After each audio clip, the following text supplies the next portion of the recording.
ഇന്ന് നമ്മൾ കാണാൻ പോകുന്നത് ഫയൽസ് ആൻഡ് ഫോൾഡർ വിൻഡോസ് സെർച്ചിന് എങ്ങനെ ഹൈഡ് ചെയ്യാം എന്നതാണ്. അപ്പം നിങ്ങൾ ആദ്യമായിട്ടാണ് എൻ്റെ ചാനൽ കാണുന്നതെങ്കിൽ സബ്സ്ക്രൈബ് ചെയ്യുക, കൂടാതെ നോട്ടിഫിക്കേഷന് വേണ്ടി ബെല്ലൈക്കൻ പ്രസ് ചെയ്യുക. അപ്പം നമുക്ക് തുടങ്ങാം. അപ്പം ഞാനിവിടെ സെർച്ച് എന്ന ഫോൾഡറിൻ്റെ അകത്ത് ഒരു ഫയൽ ക്രിയേറ്റ് ചെയ്തിട്ടുണ്ട്. അപ്പം നമുക്കിവിടെ വിൻഡോസ് സെർച്ചിൽ നമുക്കതൊന്ന് സെർച്ച് ചെയ്യാം.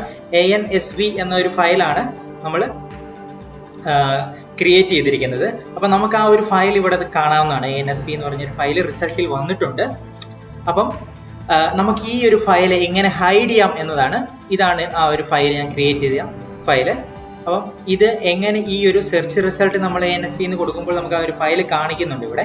അപ്പം ഈ ഒരു സെർച്ച് റിസൾട്ടിൽ നിന്ന് ആ ഫയൽ സം ടൈം നമുക്ക് ഒരു കോൺഫിഡൻഷ്യൽ ആയിട്ടുള്ള ഫയലൊക്കെ ഹൈഡ് ചെയ്യണം, വേറെ ആരെങ്കിലും ഇപ്പം ഒരുപാട് പേര് ആക്സസ് ചെയ്യുന്ന ഒരു സിസ്റ്റം ആണെങ്കിൽ അപ്പം ഈ ഒരു ഫയൽ ബാക്കിയുള്ളവർ സെർച്ച് ചെയ്യുമ്പോൾ കാണരുത്. അപ്പം അങ്ങനെ ഒരു റിക്വയർമെന്റ് ഉണ്ടെങ്കിൽ നമുക്ക് എങ്ങനെ ഈ ഒരു ഫയൽ സെർച്ച് റിസൾട്ടിൽ നിന്ന് ഹൈഡ് ചെയ്യാം എന്നതാണ് ഈ വീഡിയോ.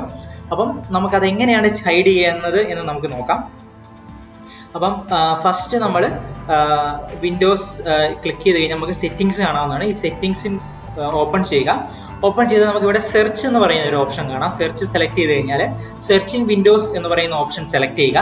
സെലക്ട് ചെയ്ത് കഴിഞ്ഞാൽ നമുക്കിവിടെ എക്സ്ക്ലൂഡഡ് ഫോൾഡേഴ്സ് എന്ന് പറഞ്ഞൊരു ഓപ്ഷൻ ഉണ്ട്. അപ്പം നമ്മളിവിടെ ഏത് ഫോൾഡർ, അതായത് ആ ഒരു ഫയൽ ഏത് ഫോൾഡറിലാണ്, അപ്പം ആ ഒരു ഫോൾഡർ സെലക്ട് ചെയ്യും. അപ്പം നമുക്ക് ആ ഒരു ഫയൽ സെർച്ച് എന്ന് പറഞ്ഞൊരു ഫോൾഡറാണ്. അപ്പോൾ ആ ഒരു ഫോൾഡർ സെലക്ട് ചെയ്യുക. അതുപോലെ നിങ്ങൾക്ക് ഏത് ഫയലാണ് ഹൈഡ് ചെയ്യേണ്ടത് ആ ഒരു പർട്ടിക്കുലർ ഫോൾഡർ സെലക്ട് ചെയ്യുക.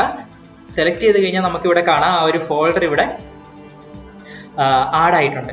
നമുക്ക് ആ ഒരു പാത്ത് ഇവിടെ ആഡ് ആയിട്ടുണ്ട്. അപ്പം ഇപ്പം നമുക്ക് ചെക്ക് ചെയ്യാം ഈ ഒരു നമ്മുടെ ANSV എന്ന് പറയുന്ന ആ ഒരു ഫയൽ, നമ്മൾ ഹൈഡ് ചെയ്യാൻ ഉദ്ദേശിക്കുന്ന ഫയൽ സെർച്ച് റിസൾട്ടിൽ വീണ്ടും വരുന്നുണ്ടോ എന്ന് നമുക്ക് ടെസ്റ്റ് ചെയ്യാം. അപ്പം ANSV എന്ന് കൊടുത്തു കഴിഞ്ഞാൽ ഇപ്പം നമുക്കിവിടെ ആ ഒരു ഫയൽ കാണാൻ കഴിയില്ല. അപ്പം ഇതുപോലെ നമുക്ക് ഏത് ഫയൽ വേണമെങ്കിലും ഹൈഡ് ചെയ്യാം.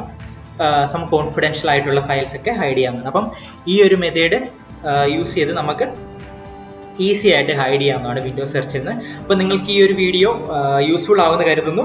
അപ്പം ഇത്തരത്തിലുള്ള വീഡിയോയ്ക്കായി ചാനൽ സബ്സ്ക്രൈബ് ചെയ്യുക. അപ്പം നമുക്ക് അടുത്ത വീഡിയോ ആയിട്ട് കാണാം.